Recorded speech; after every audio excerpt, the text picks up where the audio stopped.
It's eclipse season. How about that? What does it mean? Well, as always, we have our full moon and our new moon, like we do every month, but these are like full moons and new moons on crack. They are just super powerful energy. It enhances everything.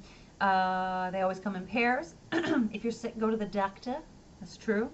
And also, it a lot of the universe does this natural clearing thing with eclipses. It's like, I gotta get this out of your life because you can't do it yourself.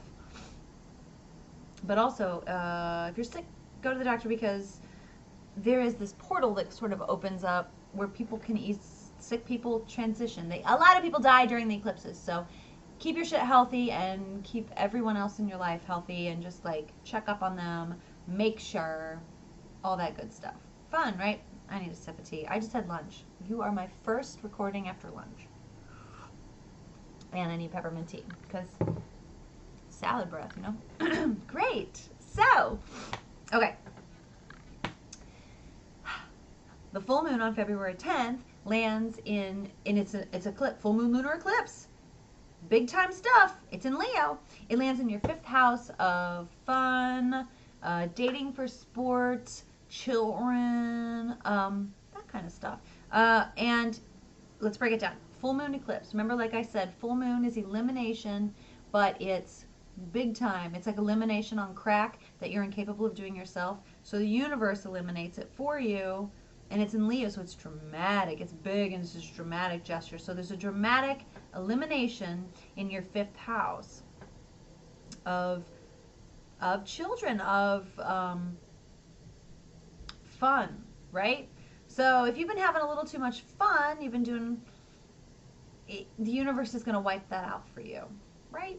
I don't know how it really, I don't think it could apply to children, not really, unless, you know, you lose a job around children. That could happen. If you work with children, you may find that you will no longer be around them. Your services maybe won't be needed anymore in that 5th house. But also, it's just really kind of eliminating dating for sport too. Like the universe may get rid of partners that you're not supposed to be with. People that you're dating, but you don't necessarily have a real life future with them. So that's kind of what's going to happen around February 10th. Your 5th house is going to be stimulated by this eclipse. But then we have a new moon solar eclipse in Pisces on February 26th, and it falls in your 12th house of the subconscious. So you could bring in some new beautiful creative ideas. It's like coming to light for you via dreams, via meditation, via secrets. You might have some new creative hopes and dreams that you are sort of going to be sitting on for a while. They don't need to be out into the world yet, but it's like those first sparks, those secretive little first sparks. The eclipse might plant those in your head, and it's really just like planting a seed. Again, okay, I should break that down too. A new moon solar eclipse is like planting a seed with Miracle-Gro. So, and it's an emotional seed because it's in Pisces. It's an imaginative seed. It's a dreamy seed. So you can plant dreams into your subconscious. You can take that for what it's worth, whatever that means to you, planting dreams in your subconscious. Whether it's creative visualization, sometimes listening to like meditations on tape, putting things, like the power of suggestion is good. You're planting a seed in your subconscious for creatively kind of what you want to bring into your life. That's pretty cool. That's pretty exciting. That's pretty much your eclipse season. Yours feels a little bit more serious, but not serious in like detrimental, serious in get rid of the frivolity so that you can really concentrate on the things that matter, that you can plant those seeds into your head and your subconscious, the things that matter, the things that you're working toward in this life.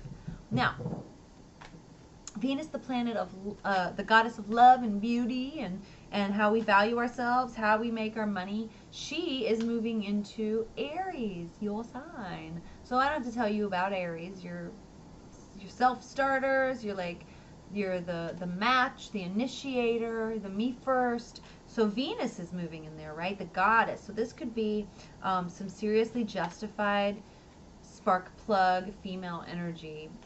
Female angering, quick to, Yeah, the angry feminine, really. And Mars is there already, so we're pretty quick to anger as it is, just in general as people. Ah.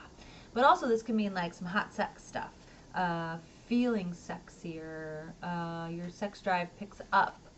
The women in your life, their sex drive picks up. It's putting on dark lipstick instead of just to feel saucy, noticed, and sexy. All that kind of stuff, which is really, really kind of fun to have around for a while. But women aren't going to take any shit like we have been anyway, like lately. But it's only going to, like, the power increases. As for the cards, which I have been shuffling for you, let's see what we got for the month.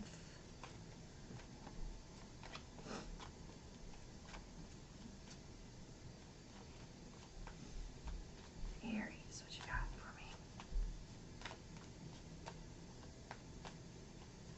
me? Silent, Aries. Stubborn, Aries, you're a little stubborn this month. Figuring out kind of what's going on.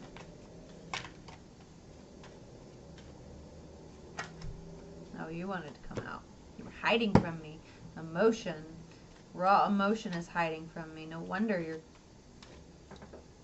these cards don't want to come out. Because there's this burst of raw emotion that is like dwelling inside that needs to be let out. Whoa. Oh, yeah, because you're just trying to stay so in control. But that's just making you rigid. Your lack of emotional outpour is making you rigid. And then if you, honestly, it's like, if you don't get that out, it's going to come out in other ways. If you're single or just having sex with multiple partners, that might be that full moon eclipse we're talking about. Watch for those. I know it sounds, just watch out for STDs and stuff. Get to the doctor if anything feels off. I'm not saying you're going to die.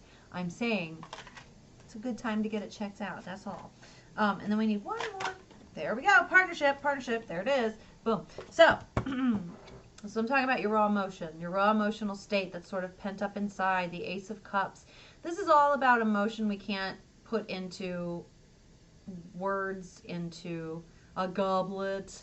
It's just like overflowing, but and it's in such a raw state that it's like you can't contain it. You can't figure out how to structure this emotion. So yeah, there's a little bit of raw emotion that's sort of like pent up inside, and I think that's why it took so long for the cards to come out, because it was like, I don't want to show you my emotion. My emotional nature is blocked right now because I want to appear so in control.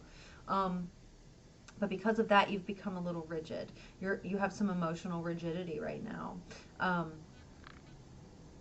which can be reversed really around the 26th, around that Pisces moon. Like, an emotional release can be creativity. When's the last time, Aries, you just did something creative, like emotionally creative for the sake of self-care? Painting, listening to music and dancing, all these Pisces things. I mean, yes, getting by the water is one thing, getting in the bathtub, things like that, because that's all very Neptunian, and Pisces is ruled by Neptune, just to let you know my train of thought. There is no, the magician behind the curtain is in front of the curtain, the moon curtain. But you have to creatively release, and you're not creatively releasing. So this is also not only just a lack of an emotional release, but this is a lack of emotional release via a creative vehicle. Come on now. It's time to partner. It's time to partner with this kind of stuff, because I feel like you've been avoiding the partnership of things like this, the partnership of emotion, the partnership of creativity, because it is an investment, but it's also completely worth it. It's something that you have to do, or else you really will continue to have a little bit of a furrowed brow. It is time for you to get creative again and to let that out. You're going to find that some of this anger that maybe you're carrying right now, I mean, Mars is in your sign. Venus is moving that way, and just quick to anger, volatility, a little bit of like, but it feels undercurrent, like an undercurrent of volatility, an undercurrent of volatility. It's happening because you're just not allowing yourself to release. You're trying to appear too in control of things. You're like partnering with the wrong things. Partnering with control and being like in charge of everything, specifically emotions, it actually just, it's not doing anything but hurting you. And that kind of stuff leads to like disease and problems. So again, you need to just paint a picture, draw a picture, turn on some music and dance, create something you can hold up, and as bad as it can, as bad as you can do it. Whatever it is, write a story, write a poem. Who cares? But do something. You'll feel better. Trust me, with these eclipses coming, you're gonna need it. And oh, of course, God, I love this shit. Of course, this release is happening in your 5th house. This full moon lunar eclipse in Aries, a big dramatic release. Come on now, 5th house of fun. Time to have some fun. And you may be forced into having fun, which is funny, right? Who gets forced into having fun? Ugh. But this all centers around emotional release for you. I'm beating a dead horse at this point, so you know what I'm saying. So Aries, yes, that's your February. That's kind of an overview. Thank you for watching. Thank you for subscribing, liking, sharing.